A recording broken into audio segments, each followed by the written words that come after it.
Welcome to Cultivate the Ordinary podcast, curious conversations for the anxious, frustrated, and bored. I'm Travis.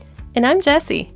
So often we're held captive by screens, schedules, and media that's mind-numbing and polarizing. This leaves us seeing dimly through a fog. We want to spark more imagination and a better awareness of God's presence in the everyday. Join us on a fun journey of discovery and curiosity as we look at the ordinary through the lenses of joy, wonder, beauty, and hope.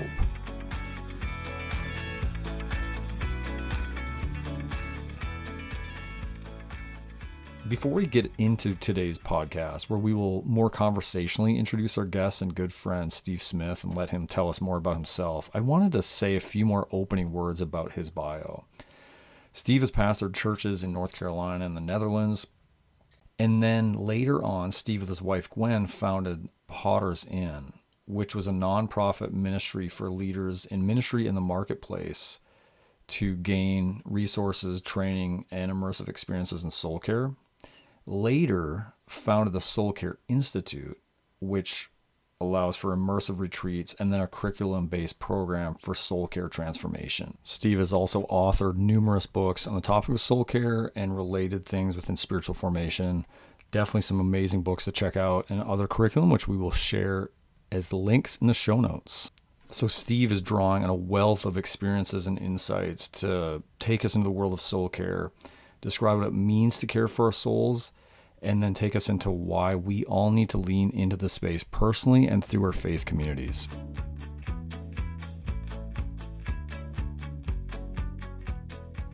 Welcome to the podcast today. We are really excited and just overjoyed to be with our good friend Steve Smith, actually at his house in Brevard. And Jess and I are sitting here as we interview him, looking at their beautiful mountain view, and it's just filling me with hope and inspiration on this day. So yeah, really, thanks for having us here, Steve.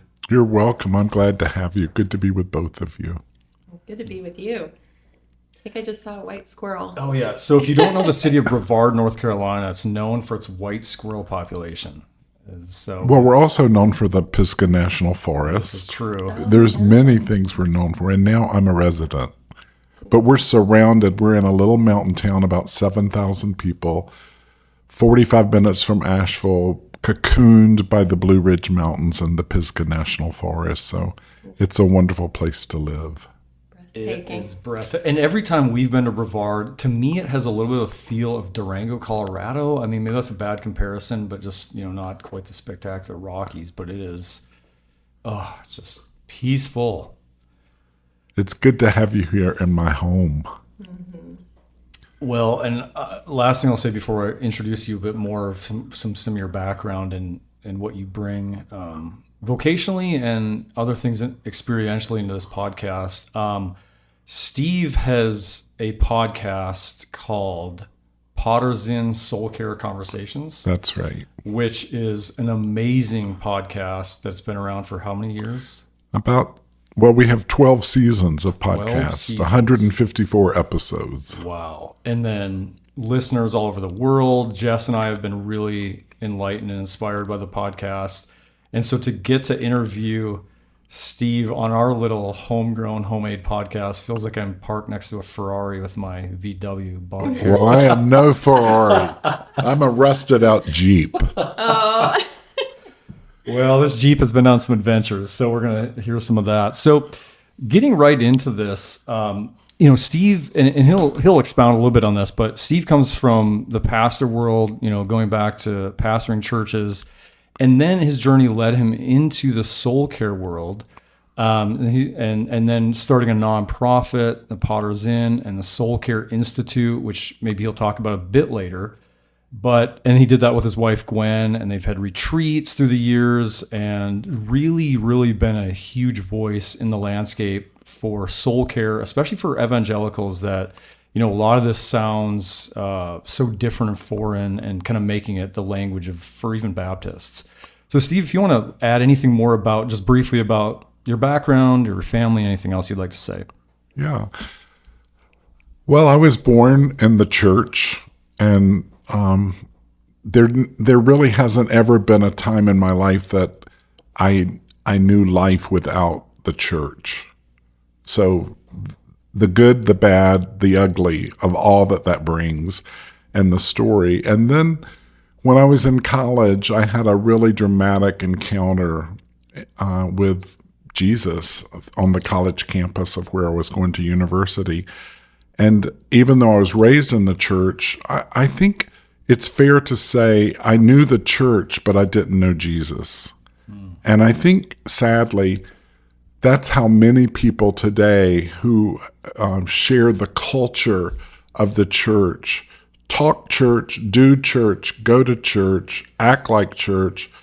But I think for many people, there is this growing existential question of the intimacy of the God who made all this world, and what is my relationship with that God?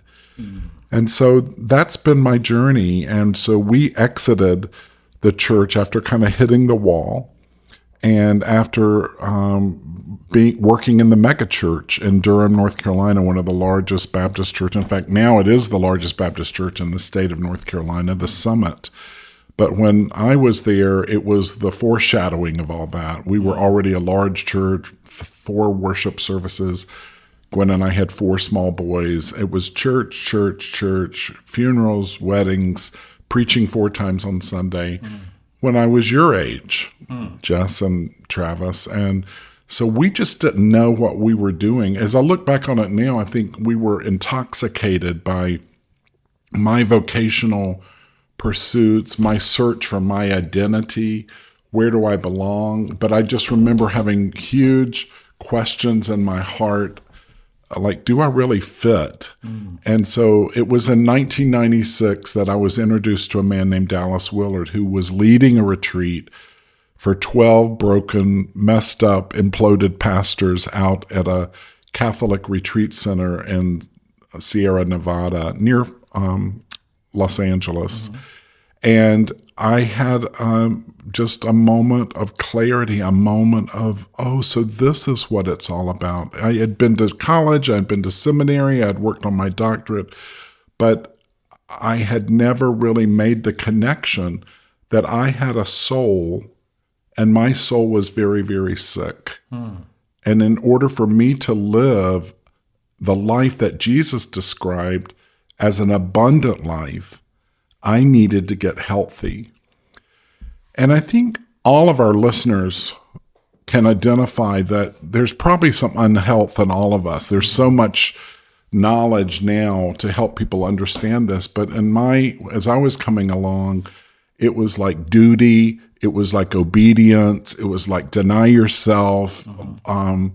And there's nothing wrong with any of that, because all of that is important. But the missing element was when Jesus said, love the Lord your God with all your heart, mind, soul, and strength, and love your neighbor as yourself. I did not know what in the heck that looked like or acted like or looked like to love myself, because in my sickness and my soul sickness, I was raised in a family where love was assumed.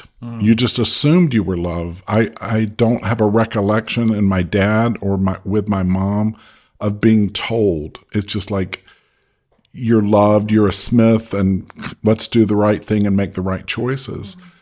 But come to find out, after a lot of psychology that I've studied, a lot of authors that I've read, and a lot of counseling that I have done along with Gwen, every soul needs to be told that they are the beloved of God.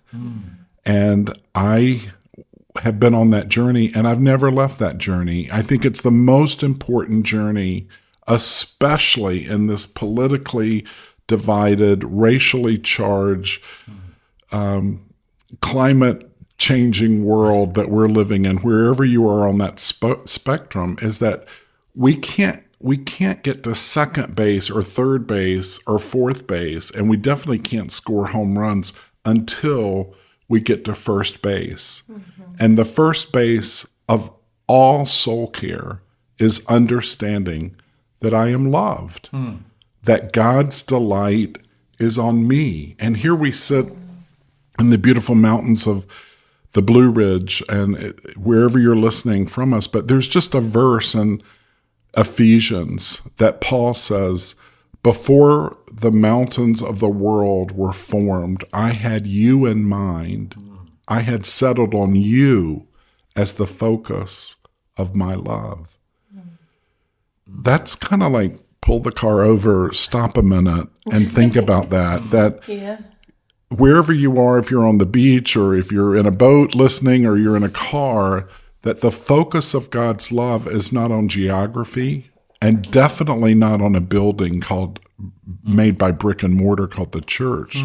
Yeah. That we, each of us individually, are the focus of his love. And so that was really my journey. And after that time with Dallas Willard, I felt compelled in my life to be all about this and to help myself get healthy and then help others get healthy. And so since 1996, this has been our life. And now it's 2023 as we're recording this. Or no, 2024, isn't it? Just turned, sorry. Yeah. And I'm still about it. And now I'm 69 and I'm still about it. And I just went on a retreat with 20 people down in Charleston, and the theme was our belovedness, and they too had never heard this. The implications of what it meant to live and to accept and to own and to wear your belovedness. That's the beginning of getting healthy.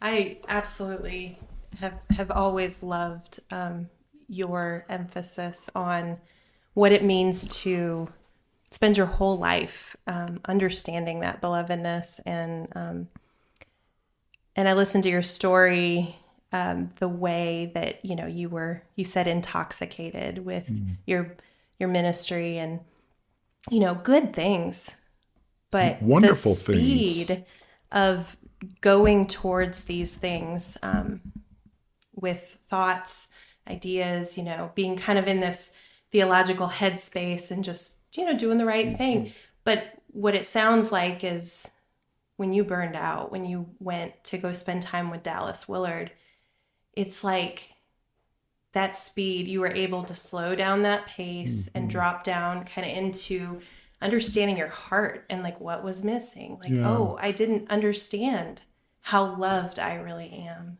No, I didn't get it at all. I think a good metaphor to think through a little bit, I often think of it when I'm talking to Travis, is, that many cars have 5 gears, and many men and women have no 5th gear, and they know reverse. They don't know neutral. They think neutral is sleeping, but we're in a time where people aren't sleeping well, and there's certainly no 1st gear or 2nd gear. We've stripped the inner gears of our soul through busy. And it was Dallas Willard that says to us that the secret to the spiritual life is the ruthless eradication of hurry. So the whole idea, this is why when you tackle hurry and scurry in your life, you are doing the work of the soul to really come down. And, we're living here in the Native American Cherokee lands, and when in the stupid wisdom of the United States government that they decided to move all these beautiful people, the Cherokee Indians, to the land of Oklahoma, which isn't really the Blue Ridge Mountains. The Cherokee chief told the Army colonel who was up on his horse, please let us slow down. Our souls need to catch up with our body. And that's the cry of mothers of young children. That's the cry. I was just on this retreat with everybody was y'all's age, and they all had young children, and the exhaustion that they talked about.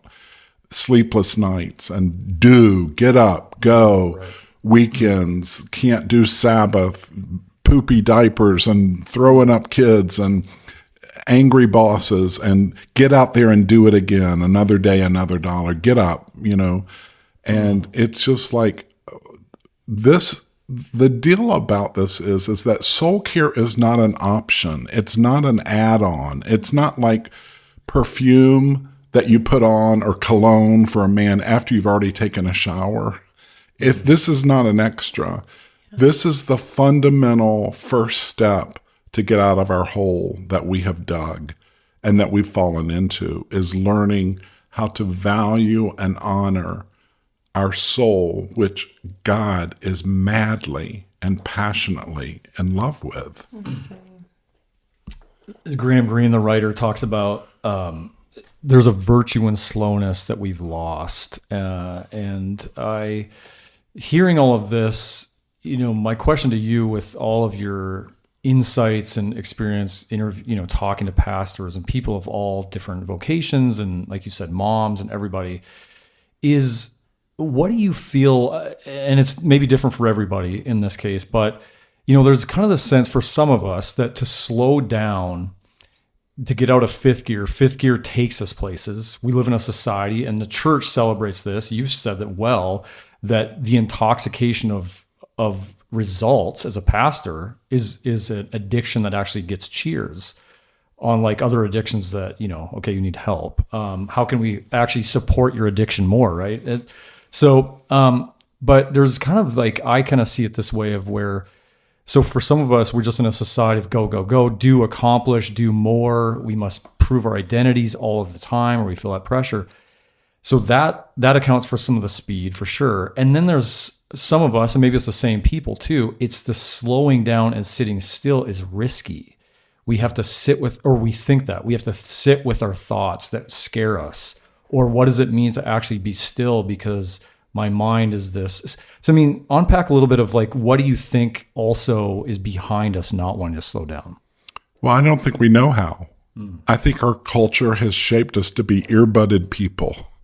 Up here in the National Forest, every time I go out to walk, everybody's walking with earbuds. So in the midst of oak trees, squirrels, beautiful wildflowers, people aren't really paying attention. They're working on their aerobic exercise. They're, trying to do this, but the mind is very busy. Yep. And so learning how to still and quiet the mind is the practice of soul care. And I can tell you this, that people can't really do this by themselves. They need to be coached. They need to be in a relationship with somebody that's been around the block and can hand them the hand, outstretch them and say, come this way, take 2 steps over and then come forward. So we've, in our rugged individualism in America especially, we just feel like we don't really need each other. And so it's like, I'll do it myself or it won't be done.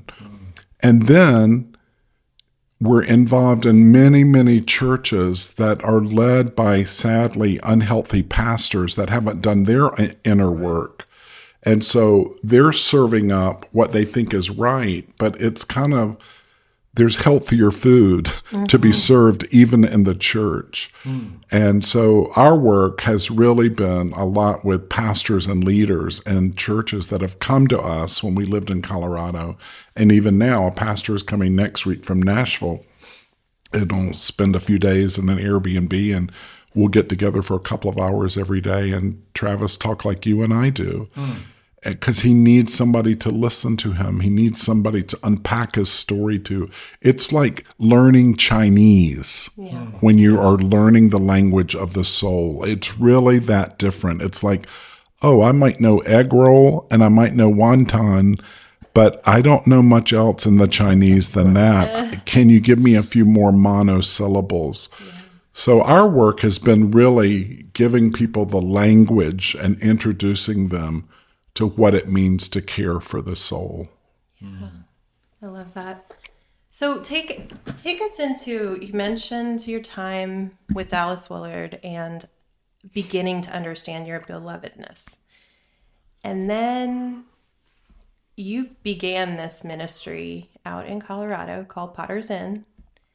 Do you want to give us a snapshot of that time, what your vision was? Did it become what you thought it would be? What do you want to say about that? Yeah, it was whiteboarding. I didn't go there to rethink my vocational interest or my vocational. I went because I was hemorrhaging and I was bleeding out. And so in that monastery where I spent a month with him and had spiritual direction with him, I was bleeding out in front of him, and he knew that. And so basically the first 2 weeks was applying tourniquets and pressure on my jugular vein to stop the bleeding, because I was miserable. Gwen was miserable. Our marriage had been infected.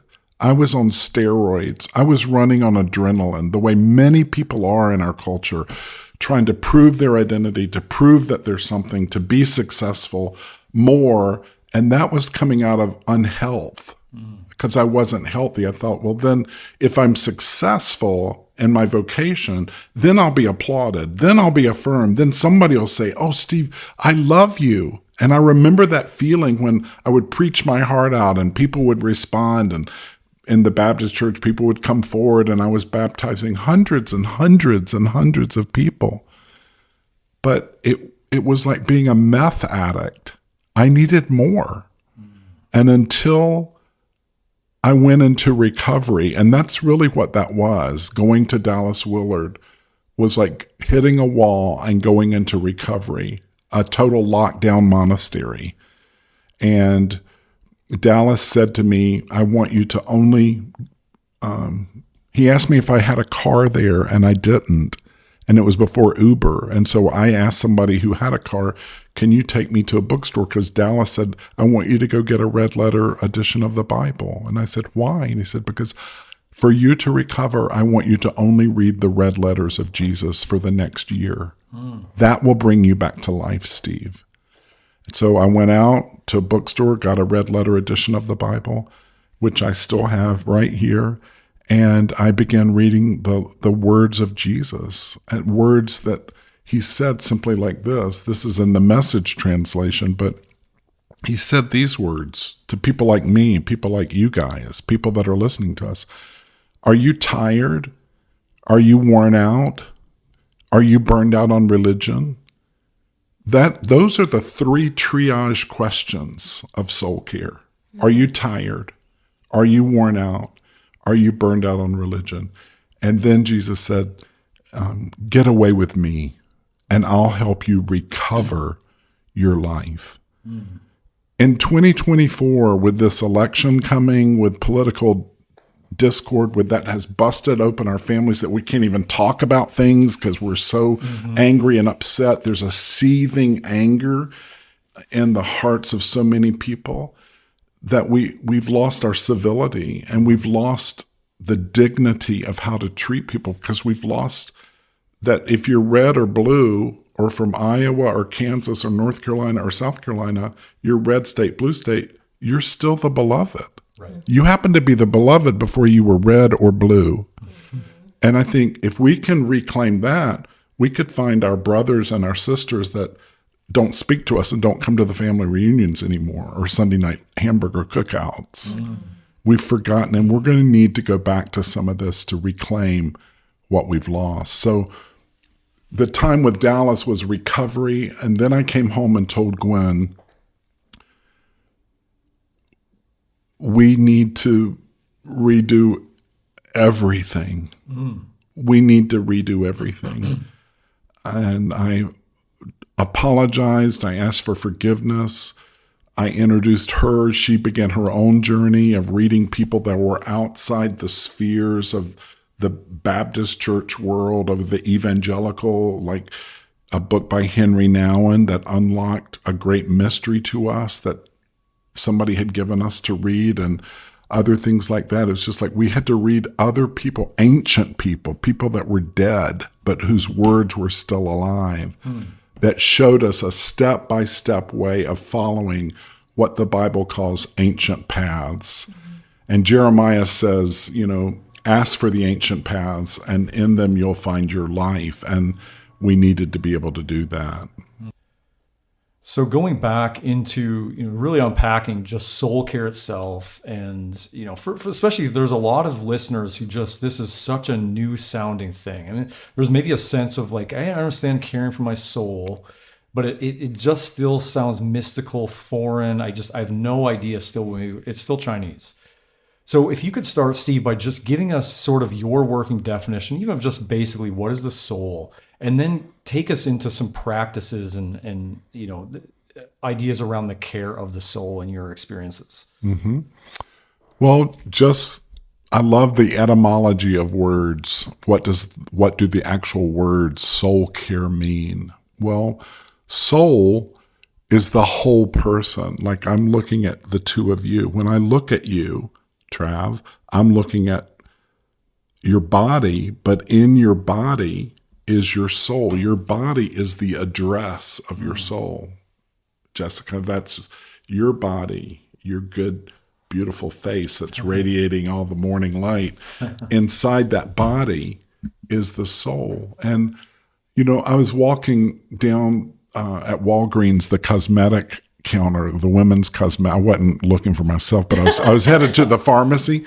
But all the products, beauty, eternal beauty, forever young, all this emphasis on our external look. And here we are as men trying to be the beefed out, buffed up guys on the Peloton bikes that the lady on the screen is screaming at, do it harder, do it faster, and be all buff. But inside of us is this beautiful, alive essence of our soul.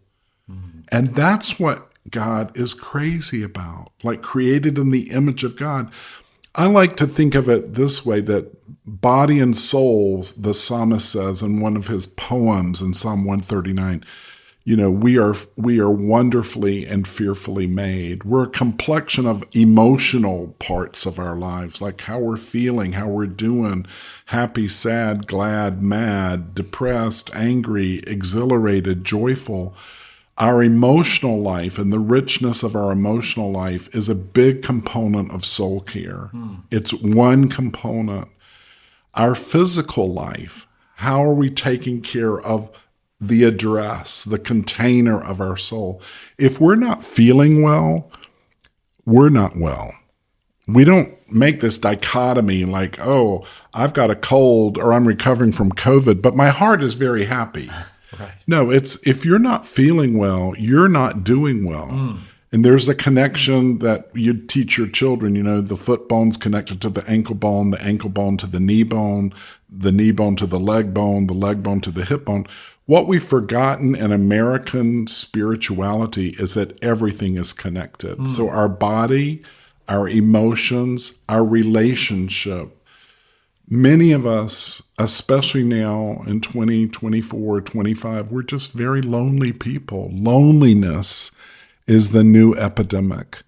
And so loneliness from not having friends, not having somebody for me. Who's the two people? I often ask men, who are the two people you would call if you woke up and your wife was dead in the bed next to you?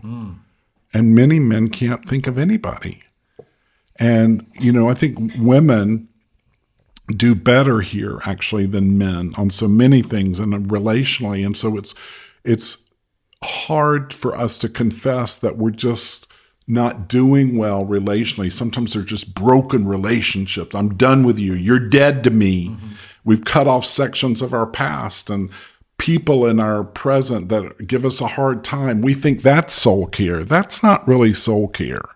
Is to protect ourselves and go live as a hermit or a monk. I just came back from a monastery called Mepkin Abbey, which is a Trappist monastery. We're not called to be monks. Those guys are, because that's a special way of life and study and their disciplines. But I'm a normal person. I'm a dad. I'm a grandfather. I'm just like you. And I need to learn how to take care of my emotions, my body, my relationships, and my vocation. This is a big one, is our vocational life. We work as men and women. And if we're not happy with our work, if we're just sick and tired, like a guy I work with just hates his job. He told me he wears an Apple Watch that monitors his heartbeats. And when he gets to work, his heartbeat goes to 120 and stays at 120 until he checks out at 5 o'clock. And it's the truth. I've seen it. He showed me. And I was with him this past weekend, and his heart rate was 70 as we sat there Friday, Saturday, Sunday, and the goodness of just relaxing and being together. So taking care of your soul is body, relationships, vocation. How are you doing with your work? What's making you come alive? Are you fulfilled? Are you empty? What do you really want to do with your life? What are your deep desires? Your emotional life. And finally, the spiritual life. You know, in Proverbs 4:23, we're told, guard your heart, for from the heart flows the rivers of life. And we're supposed to guard our life. In Deuteronomy 5, we're told to keep your soul. Keep your soul. So anyone that says soul care isn't in the Bible, you need to turn to Deuteronomy 5. You need to look at the very life of Jesus, who kept his soul and didn't live in a hurry and didn't rush in a hurry, didn't even start his 36-month mission trip, really, till he was 30 years old, till he heard he was the beloved in the baptism and again at the transfiguration. We've got it all wrong, and we've imported our American way of thinking and put it into the scriptures and stirred it all up, and then exported all that into the church, into performance-driven worship, with people up on stage and light shows and smoke machines and manufacturing holiness. We actually think we can do that. I mean, in our pride of doing all this. So soul care is thinking through those 5 aspects. And then the word care in Latin, the root is cure, to cure. So the first pastors were called curates. Now we call them CEOs. Yeah. They're managers. They're not curates. And it's just like, oh, so, you know, soul care wakes us up that we have to rethink everything through that. And so what I've done in my life is one by one person at a time, learning from the life of Jesus. He didn't start a program. He didn't start a whole movement. He just took 12 men and a few women and began them to excavate into their hearts and find their hearts again and learn to live with their hearts. It was Irenaeus, an early church father, that said, the glory of God is a human being fully alive. I love that so much. And many of us are the living dead. We're not fully alive. Right. And so when it gets to this, how do you do this as a mom of preschoolers? And how do I do this with raging teenagers and hormonal driven guys in my house and dropping them off to running matches and soccer matches and girls basketball? That's where we have to talk this through, because it's not a luxury. There is a way to do it. And we can do this together. I love that. And the 3 of us have a togetherness in our relationship. We talk often. We see each other often. Travis, I'm talking to you once a month. Jesse, I'm always texting you and you're texting me, and I'm listening to your podcast. And, you know, it's like we need each other. And, you know, yeah. Well, you came into our lives at the very best time, because I'm listening to you describe the soul that's not well. And, you know, it after a period of time of intense stress and caring for others that Travis and I had just adopted and just moved and you know, were like wholeheartedly caring for his dad as he was sick. It's so important to listen to this good. podcast after listening to the 2 podcasts about your brother, because I just listened to those and I thought, as I told you, that was a very sad and sobering story. But the effects of all that care, giving out, and with your adopted sons and your biological children and how you're living your life, I look at that as just like, you can't give. You must be given too. Right. And so the question of soul care is, I will give. The fundamental question is, but how will I be given to? Right. What will bring me to life? And how can I live in a sustaining way? Right. And so that's kind of where our relationship began, is just being a companion to each other and drawing our chairs along each other and sharing some meals together and, Yeah, absolutely. That idea of giving, you have to give from something you already possess, right? Yeah. And so how can an empty teacup pour out anything into it when it's empty? It has to have something in it. Yeah. So the picture of soul care, it's like going to the gas station to fill up your car. There's it has all those pumps there. Each of those pumps has 4 hoses, giving 4 cars at a time. But where is the hose to replenish the tank? Yeah. Yeah. It's like, it's so common for moms especially to say, I have to do all these things before I take time for myself, or I go for a walk, or I just take a bath or whatever, like as if it's selfish. Yeah. Even time to nourish your spiritual life and to get alone with God gets put on the back burner because you're giving constantly. Now, men do that too, but that's a common thing is people say, well, what about missions? What about, all these aspects of the Christian life? Like if I just fill up all my time. You need to just bear your cross. That's what very we hear. Commonly told. Deny yourself, pick it up. Anything around the self is, it makes people nervous. Yeah, let me clear this up. Mm-hmm. Parker Palmer, who is a prolific writer and a Quaker, has said this sentence: self-care is never a selfish act. To care for yourself is never selfish. Why? Because if Gwen's going to get on the plane tomorrow and fly home from Colorado, and the first thing that the flight attendant's going to say is, in the event of cabin depressurization, first put the oxygen mask on yourself, then help the person. See, this is what we don't know how to do as couples, as busy men, as busy women. We just clock in and clock out and go to bed exhausted, and then we medicate, and then we caffeinate, and then we are driving ourselves on 5th gear, and we're calling exhaustion the abundant life. And let me be very clear. The exhausted life is not the abundant life. And a peaceful life is not a luxury. It's not an add-on. Paul says, if it is all possible, be at peace and live quietly. Now, a church that we work with down in Orlando adopted the mantra for a year, get loud.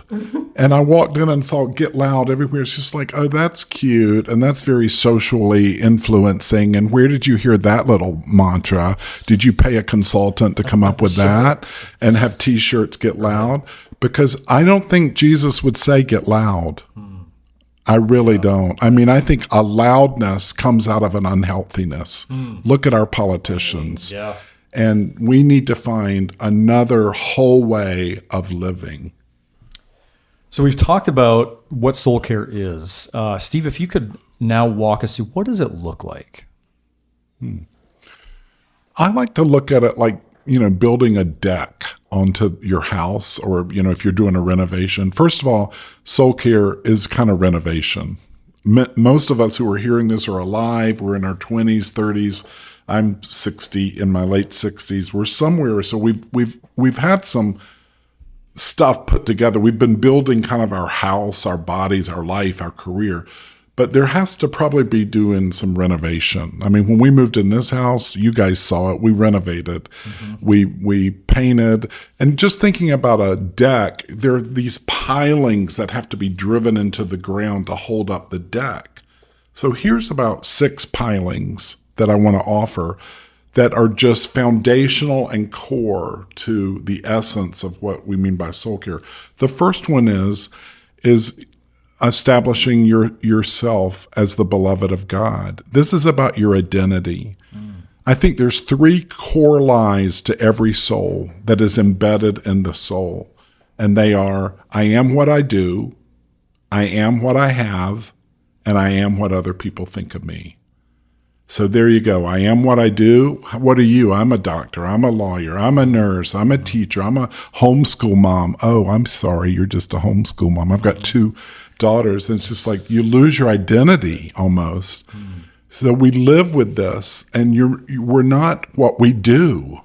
We are the beloved of God. So thinking through your identity and your belovedness, a great book there, just to throw out a few resources along the way, The Gift of Being Yourself by David Benner. Maybe these can be in the show notes. And Life as the Beloved by Henry Nouwen. Those are the 2 most helpful books I've read on how to reconstruct your new understanding of yourself. And then seeing your spouse, seeing your children as the beloved, that's huge when you realize you too are the beloved. And I'm not just raising kids, I'm raising the very beloved of God. Second is understanding healthy rhythms. Most of us in our country are trying to balance our life. And I like to just say balance is bunk. It doesn't work. It will not work. Jesus never said live a balanced life. The life he lived was a life of rhythm. He engaged with people, and then he disengaged. He did his work, and then he quietly withdrew to lonely places, we're told. Luke 5:14. He withdrew to lonely places regularly. Engage, disengage. Here's our deal. Most of us from high school, college, trade school have learned how to engage. No one's ever taught us to disengage. So the work of soul care is, how can I relax and not feel guilty? How can I quiet my mind so that I can really have some peace and quiet without listening to podcasts? Listening to podcasts is good, and I believe in them, isn't peace and quiet. You're probably driving down some interstate right now, listening to this podcast. Hopefully you're not going to rear into somebody, but peace and quiet is taking everything off and being still. The psalmist said, be still and know that I am God. So there's a knowing that comes through stillness that busyness never offers us. So the rhythm is Sabbath. That's another healthy rhythm. Again, for everybody saying, oh, this sounds like a luxury. I can't do Sabbath. I've got 15 children who are all needing to be fed. Sabbath wasn't given to people who were already living this life. Sabbath was given people who were in the wilderness, running from their lives from the Egyptians. And God said, no, even in the wilderness, I want you to have Sabbath because you need time off. Sabbath means to cease. Every 6 days we should cease. So every 6 days, Gwen and I, we don't talk about our work. We never talk about people. We don't talk about a staff person. It's a boundary that we will just talk about us, about life. Sabbath means doing something every day that brings you back to life. And in y'all's case, with all your children that you have, Sabbath has to be negotiated. Sometimes you just can't shut down, but it's like, Jess, you be mom with the kids from this morning, like 9 to 12. I'm going to have the morning off, and then I'll come back. We'll have lunch together, and then you go off and take the afternoon off. Sabbath is negotiated, and Sabbath it's not as hard and it's not as impossible as it seems.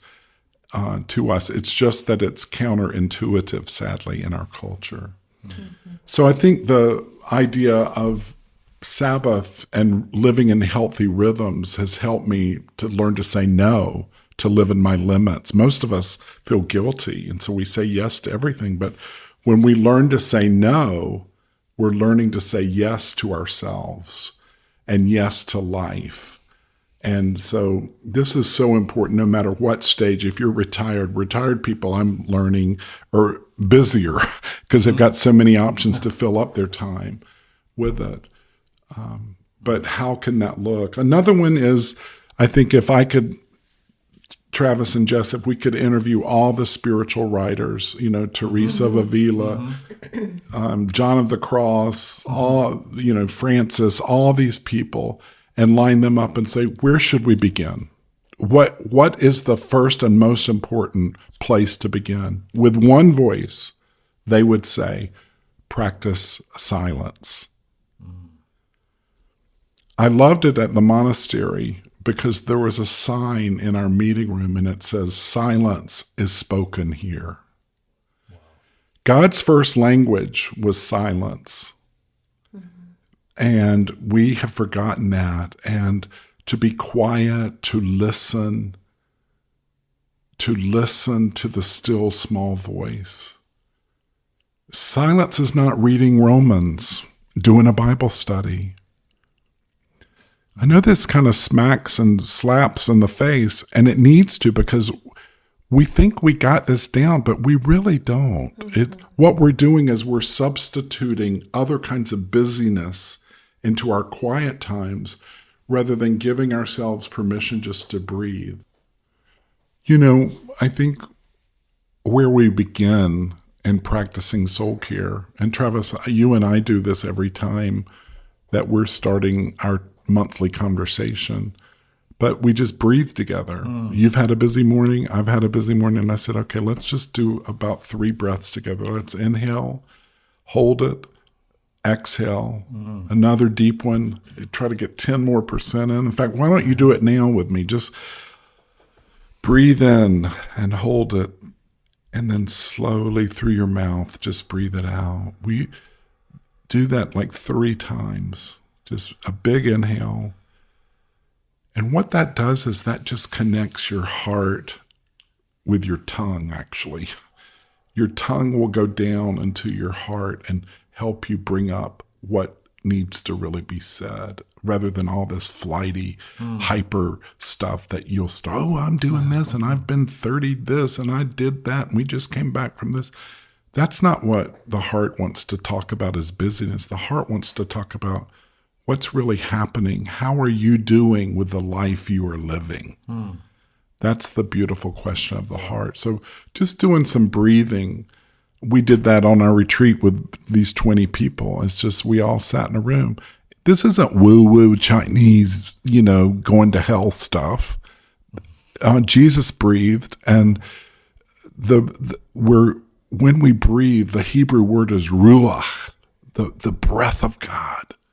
So every time we practice breathing, we're slowing our heart rate down, our endorphins are releasing, medicating our brain, our anxiousness, our heart rate's coming down, our blood pressure's lowering. We're getting in sync. And I love that. Being in sync is living with the soul and mind. And that's really the bottom line definition of soul care. What is soul care? Learning to live with the soul and mind, not money in mind, not my house payment in mind, not my square footage in mind, not, oh my gosh, the Democratic and Republican election and what's going to happen in mind, the soul in mind. And there is the soul of our country, and I think in there are souls of our churches that we need to reestablish, and the soul of marriage, that beautiful space between us that sometimes can get so thin and fragmented in our hurriedness and our busyness.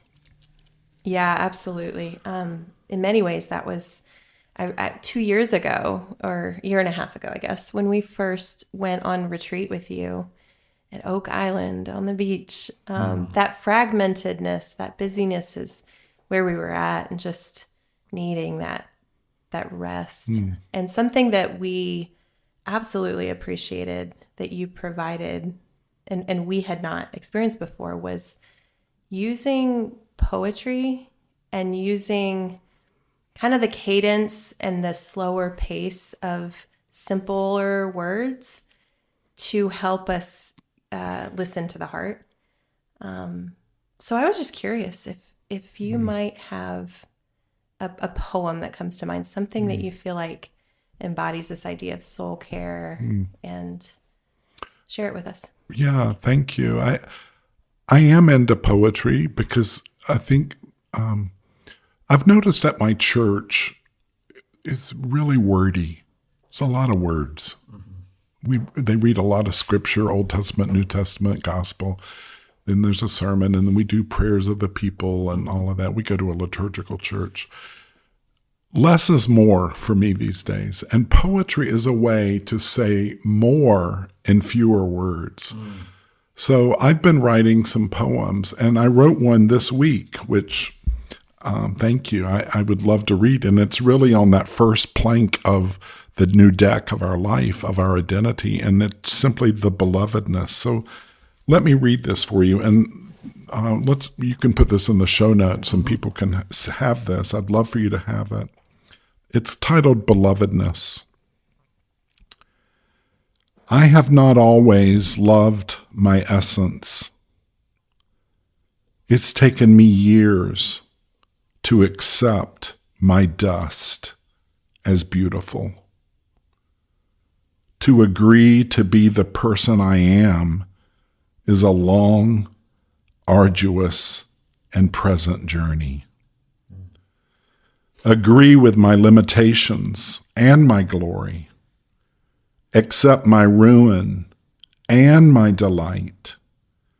Acknowledge the shame and know my story. Admit my woe and my wonder. Finding my own beauty when feeling so not. Seeing the grandeur of the mountains and know I am more. That I matter was news to me on one good day. That I belong is the news I most long to hear. I am and I become the beloved, all quadrants of my heart undivided. To listen to this love, to become this love. What I like about this poem is it's really simple. It's very elementary, and yet it's very mysterious. But these movements of agreeing to be the person that I am, that's kind of like what the journey is, because most of us, we were told we were not good, and our parents withheld love or called us names. I mean, it's just unbelievable what all the thousands of stories of how people were verbally and emotionally abused in their childhood, often by parents who themselves didn't know they were the beloved and didn't have the language. So we can stop this generational curse. You wonder what that is? We're talking about it right here. Accepting my ruin and my delight. Most of us know we're sinners, but we don't know our delight. Yeah. We don't know our glory. Before we were sinners, by the way, we were born in the goodness of God. Before Genesis 3 came Genesis 1, right, and our original goodness. So admit my woe and my wonder. So it's a beautiful poem, and you two represent this poem to me because I've watched you grow in your own belovedness and the light. Travis, you and I talk about this every month because of your story and your good heart, and we call it your good gut. Right. And for me to affirm your belovedness as an older man, as a male, into your heart that seems so thirsty and so eager, that's the spiritual life. And you and I get to have beautiful conversations, which I think is going to be another episode we're going to talk about what does a beautiful spiritual conversation look like and how does it sound. Yeah. So thank you for having me today. It's been my joy. It has been just a gift and an honor to sit here with you and just to hear you talk about both your story, but the journey into soul care, and describe it in such a way that's so practical and so I don't know, just it kind of inspired my heart to even hear it again and hear some of the words I've heard you say before. Yeah, I second that. I mean, I'm just in awe of the rich like depth and care and intentionality that you bring with your words, with your experiences, with your even your pain. You know, you've walked a full life, and you've seen the impact of soul care and how it has brought people back to life. And I so appreciate the ministry of that you continue to do in your work with Potter's Inn and Spiritual Direction. And the joy for me is to now pass the mantle to you two and to other people. You know, there's a lot of years, there's a lot of decades between us. And yet I watch you, I listen to you, I read you, your poems, your writing on Substack, and Travis, your book and your heart that you're doing in the Enneagram and your coaching work. It's just like, this is all integral. And you're finding a voice for your audience and a platform for people that need this message. So I applaud you and I affirm you and I am for you. And may your tribe increase. That is a wonderful blessing. And thank you for that. Thank you for saying that. And so, yeah, in part 2 of this to follow, we're going to unpack more about actual sort of a subtopic within soul care, but it's the discussion around spiritual direction. So that's going to be part 2 of this episode. Thanks for joining us. Thanks for listening to the podcast today. I hope you found something helpful, hopeful, or thought-provoking. Be sure to check out the show notes for links to any resources mentioned in the podcast. And we also have links in the notes for our own resources to check out. We would really love to hear from you. And we're also really grateful for your support by sharing the podcast episodes with your friends and family and leaving a rating and review. May we all regain and maintain our wonder, hope, and inspiration as we look at our ordinary through new and fresh eyes.